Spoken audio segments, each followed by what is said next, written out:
Most successful people are financially poor, and they will never know it. Not because they lack income, but because they were taught to measure wealth by what is visible, and everything visible about their life confirms they are doing well. Solomon identified this exact condition thousands of years ago in a single line from the book of Proverbs, not as a warning about laziness, but as an observation about a specific kind of person, the high earner who has mastered the appearance of wealth while quietly building nothing beneath it. The income is real, the fragility is real, both exist at the same time. What separates a wealthy structure from a wealthy-looking life is not effort, not ambition, and not intelligence. It is one ancient law that disciplined households have practiced in silence for centuries, and that most modern earners have never been taught. If this challenges you, stay until the end. There is a particular kind of quiet that settles over a man when the numbers don't match the narrative. Not panic, not confusion. Something slower than that. A stillness that arrives when you have done everything correctly, earned more, built more, advanced further, and yet the foundation beneath you does not feel as solid as it should. You review the accounts, you trace the trajectory. The income is real, the achievements are documented, and still, something is missing. Not in the spreadsheet, in the structure. Most people dismiss that feeling. They assume it will resolve with the next raise, the next contract, the next milestone. They keep moving forward, believing that more income will eventually produce the security they are searching for. It rarely does.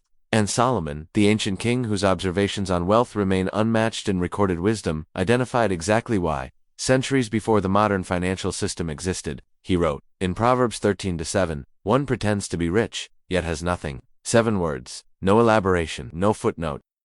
Because he understood that the people who needed to hear it would recognize it immediately, not as a description of someone else, but as a description of themselves.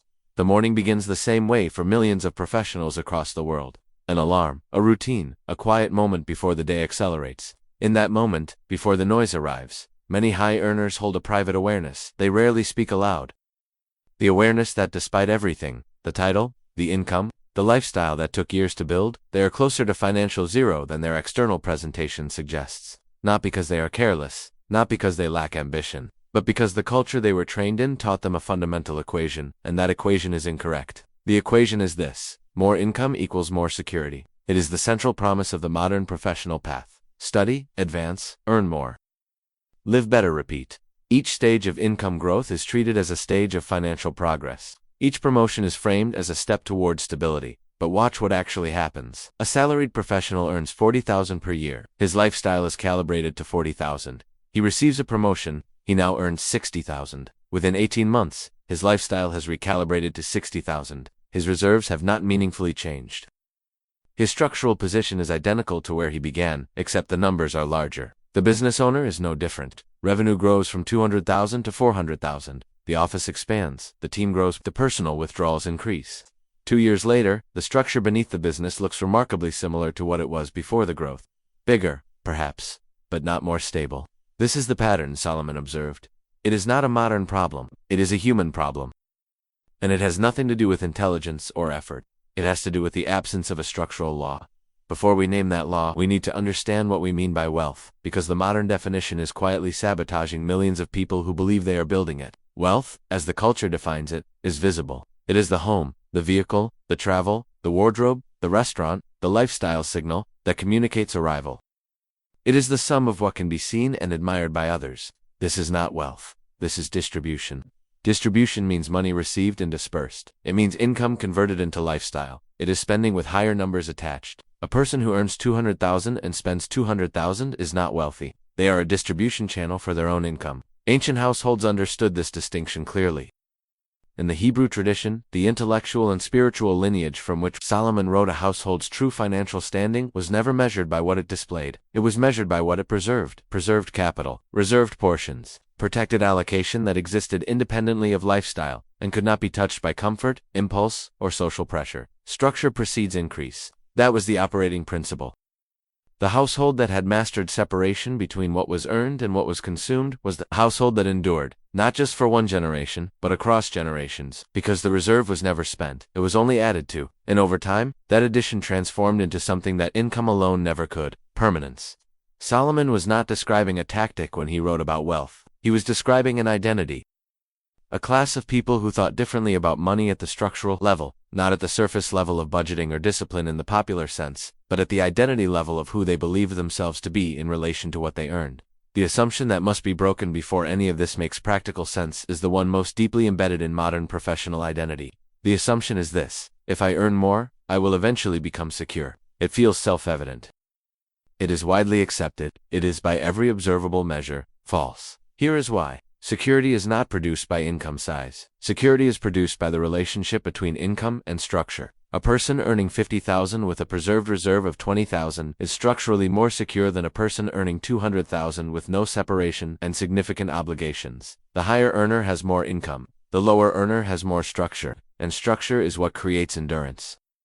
The modern financial world is saturated with examples of high earners who collapse when income interrupts. The professional who loses a role and discovers within 3 months that nothing remains. The entrepreneur whose business contracts and finds that years of revenue growth produced no preserved base. The executive who retires early and realizes the lifestyle was never funded by capital, only by ongoing income. These are not failures of effort. They are failures of structure. And structure begins with a single, non-negotiable act. The mechanism is called the reserved portion law. It is not a modern invention. It is not a financial philosophy coined in the last century. It is the operating principle embedded within ancient household management, the quiet practice of disciplined families, across the Hebrew tradition and beyond, who understood something that most earners today have never been taught. The reserve portion law states this: a fixed portion of all increase must be permanently separated before lifestyle expansion, or visible success will always conceal financial poverty. Not saved, separated. The distinction matters more than it appears. Saving, as most people practice it, is what remains after spending. It is the residual, the leftover, the passive outcome of what did not get consumed. Most savers save inconsistently, reduce their savings when expenses increase, and draw on savings freely when lifestyle demands arise. Separation is different in nature. It is not reactive. It is not conditional. It is the first act, not the last, that follows any income. Before lifestyle is expanded, before discretionary decisions are made, before the income has been seen, touched, or emotionally processed. Ancient households did not deliberate about this.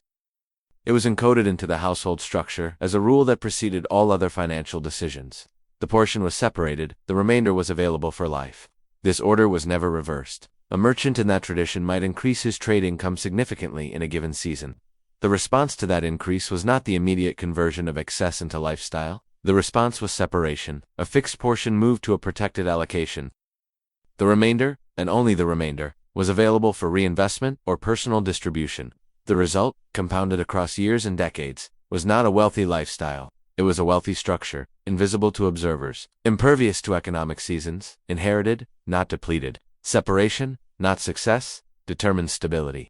Now consider the identity beneath the behavior, because the reserved portion law is not primarily a financial practice. It is a declaration about who you are and what you believe about your own future. Every time a person receives an increase, a bonus, a raise, a revenue surge, they face a quiet decision. That decision is not really about money. It is about identity. The visible achiever converts increase into signal, upgrade, display, announce. More income becomes more lifestyle, which becomes more admiration. The measure of progress is external confirmation, the applause of peers, the visible markers of advancement. The structural builder converts increase into reserves. Not all of it, not dramatically, but consistently. A fixed portion, every time, without exception. No fanfare, no announcement. The lifestyle may improve modestly, but the separation is non-negotiable. The reserve is the real record of progress, invisible to everyone, foundational to everything. Ask yourself, calmly and without judgment, which description fits the pattern of your last several years. Not your intention, your pattern. Many people identify as structural builders in theory. Their behavior, examined honestly, reveals the pattern of visible achievement. Income rises, lifestyle follows. Separation never occurs. The reserve never materializes. The structure never forms. Solomon observed this paradox not to shame those who lived it, but to name it, because naming it is the beginning of changing it. He said, "One pretends to be rich." The word pretends is not an accusation of dishonesty. It is an observation of displacement, a person displaying what they do not possess at the structural level. This is not a moral failure, it is a psychological one, and it can be corrected, but correction requires something more than a new habit. It requires a new way of measuring yourself, a redefinition of what success means at the level of identity. Because as long as visible achievement is the primary measure of financial progress, structure will always be secondary, and secondary structure is no structure at all. There is something deeper in the reserve portion law that most people miss on first encounter. It is not the percentage that matters most. It is not the amount. It is not even the consistency, though consistency is essential. The element that transforms this law from a financial habit into a generational force is something quieter than all of those. It is permanence. And that is where the true mechanism lives. Permanence. It is a word the modern financial conversation almost never uses. The conversation prefers growth, returns, yield, performance. These are words that describe movement, activity, change. Permanence describes something different. It describes a category of capital that does not move, that is not available for reallocation, that exists outside the reach of lifestyle decisions, emotional states, and the quiet pressure of social expectation. Ancient households understood permanence as a structural concept, not a financial one. The reserved portion was not simply money set aside for a rainy season. It was money separated from the psychological domain of spending entirely. It did not belong to the present household. It belonged to a future the current generation would never fully see. This is a fundamentally different relationship with income than what most earners practice today. Today, capital is held provisionally. It sits in accounts with the implicit understanding that it can be accessed if circumstances demand it, if the business slows, if the lifestyle requires it. If an opportunity appears attractive enough, the reserve is treated as a flexible resource, available when needed, protected when not. That is not the reserved portion law. That is deferred spending. True separation means the portion is removed from the decision-making process entirely. It is not evaluated against current needs. It is not weighed against opportunities. It is untouchable except for one specific category of use: the acquisition of assets that produce future increase, not comfort, not convenience. Assets. Wealth moves quietly. And this is how it moves through the silent accumulation of preserved capital, cycle after cycle, generation after generation, without announcement and without erosion. The practical distinction between saving and reserving becomes most visible at the moment of temptation. And the moment of temptation is not when income falls, it is when income rises. This is the discipline test that separates structural builders from visible achievers. Not the difficult seasons, those produce obvious constraint. The test arrives in the abundant seasons, when income surges, and the natural human response is expansion. Consider a business owner whose revenue increases by 60% in a single year.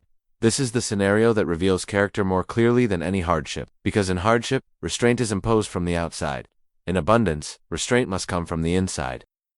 The undisciplined earner, and this describes the majority of high-income individuals, sees the surge and immediately begins recalibrating lifestyle to match it. The home, the vehicles, the travel, the private education, the memberships. Each individually justifiable, collectively, they consume the increase entirely, leaving no permanent separation.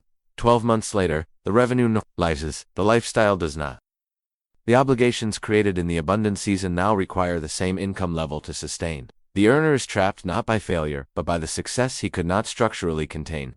The disciplined household observes the same revenue increase with a different internal response. The separation is made first. A fixed portion, non-negotiable, pre-decided, is moved to the permanent reserve.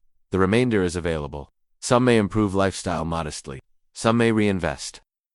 But the separation has already occurred and cannot be recalled. Discipline outlives applause.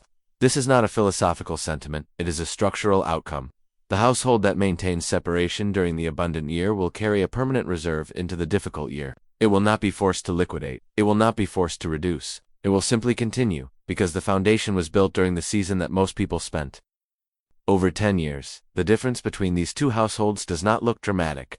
Over 30 years, it becomes almost incomprehensible. This is the compounding reality that the reserved portion law produces, not through investment genius, not through extraordinary returns, but through the quiet, relentless addition of preserved capital across long cycles. A household that separates consistently over 3 decades will accumulate a base that no single year of income could replicate. Because the base was never touched, it was only added to. Each cycle of increase brought a new layer of permanent separation, each layer built silently on the one before.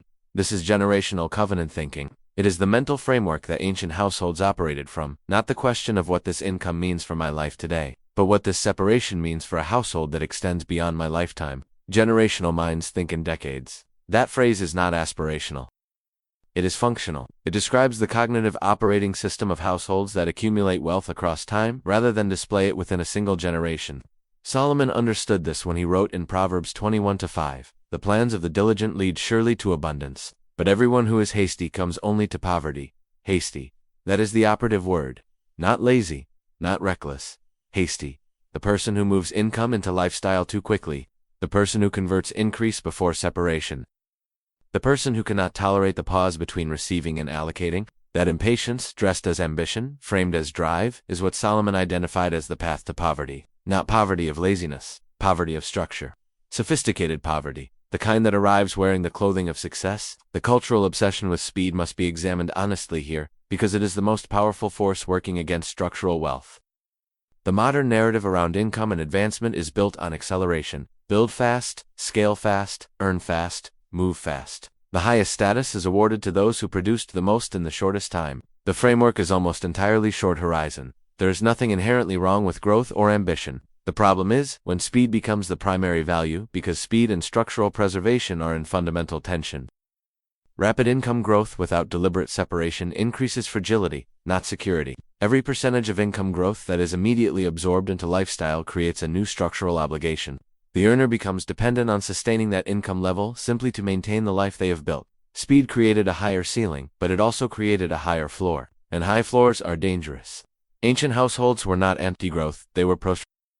They understood that growth, in the absence of separation, is simply a more elaborate form of vulnerability. More to lose, more to sustain, more exposure to the inevitable seasons of contraction that every economic cycle produces. The quiet preservers of ancient tradition were not slow, they were patient. And patience, applied to capital, is the most powerful force in long-term financial architecture. Not the patience of inaction, the patience of permanence. The decision to let the reserve remain untouched and growing, while the visible world competed for display. Speed without separation produces sophisticated poverty. This is not a warning from a financial advisor. It is an observation from 3,000 years of recorded wisdom. The psychological transformation this law produces, when it is genuinely adopted, is not what most people expect. Most people expect to feel constrained by it, less reduced. Forced into a smaller life to build a larger reserve, the actual experience is the opposite. When a fixed portion is permanently separated before lifestyle decisions are made, something fundamental shifts in the relationship between the earner and their money. Control replaces comparison. The exhausting habit of measuring your financial standing against visible peers, the neighborhood, the social circle, the professional culture begins to lose its pull. Because you are no longer competing in that arena. Your measure of progress is internal. The reserve is growing. The separation is occurring. The structure is compounding. None of this is visible to anyone. None of it requires validation. And in that invisibility, a quiet authority begins to develop. This is what Solomon's tradition called wisdom. Not intellectual superiority. Not financial sophistication. The simple, disciplined knowledge of who you are in relation to what you earn, and the refusal to let that relationship be defined by external expectation. Self-worth detaches from visible status, not because the status is despised, but because it is understood for what it is, a surface presentation, disconnected from the structural reality beneath. Financial peace, when it arrives, is not emotional, it is structural. It does not come from earning more. It does not come from accumulating enough to relax. It comes from the knowledge that separation is occurring consistently, permanently, beneath the surface of daily life, and that the structure is holding regardless of what the visible world is doing. The daily practice of the reserved portion law does not require complexity. Before any income is allocated, before the month is planned, before the reinvestment decisions are made, before lifestyle needs are addressed, pause, and separate. Identify the portion. The percentage should be fixed, not renegotiated each cycle, pre-decided non-conditional. Move it not to a savings account that shares psychological proximity with daily finances, to a separated allocation that exists outside the decision space of daily life. Then, and only then, manage the remainder. This pause before allocation is the daily renewal of the covenant between your present self and the household you are building. It is not dramatic. It is not visible. No one will admire it. No social signal will reward it. But across 10 years, the pause becomes a foundation. Across 30 years, it becomes a legacy. Across generations, it becomes the quiet endowment that allows a family to navigate economic seasons with a stability that income alone never produces. Frame this ritual not as sacrifice, but as declaration. Each separation says, I am a structural builder. I measure progress by what I preserve, not what I display. I think in decades. I operate from permanence. That is the identity the law is building. Not a wealthy lifestyle, a wealthy structure. Return, finally, to the proverb. One pretends to be rich, yet has nothing. Solomon was not describing a rare exception. He was describing a pattern that exists in every era, in every income bracket, among every category of earner who mistakes the appearance of wealth for its reality. The pretense is not intentional. Most people who display wealth without possessing structural wealth do not know they are doing it. They have simply followed the equation they were taught: earn more, spend more, progress. And the equation has produced as it always produces, a life that looks like wealth from the outside and feels like fragility from within. The reserved portion law is the correction to that equation, not because it produces dramatic results in the short term, but because it is the only practice that builds what income alone cannot: permanence. Separation creates endurance. Structure precedes increase. Wealth moves quietly. These are not motivational phrases. They are structural principles embedded in ancient wisdom, observed by a man who had access to more resources than any individual in recorded history, and who concluded that visible wealth and structural wealth are not the same thing, and never have been. The impatient earner will dismiss this. He will look for the faster path, the larger return, the more exciting mechanism. He will find activity, he will not find permanence. The structural builder will begin with the separation. He will maintain it through abundance and through contraction. He will never announce it, he will never display it. And across time, the long, quiet time that most earners are unwilling to commit to, he will build what Solomon described as true wealth. Not what is visible when applause fills the room, what remains when it fades. The reserved portion law separates first. Preserve permanently, build in silence. True wealth is what remains when applause fades.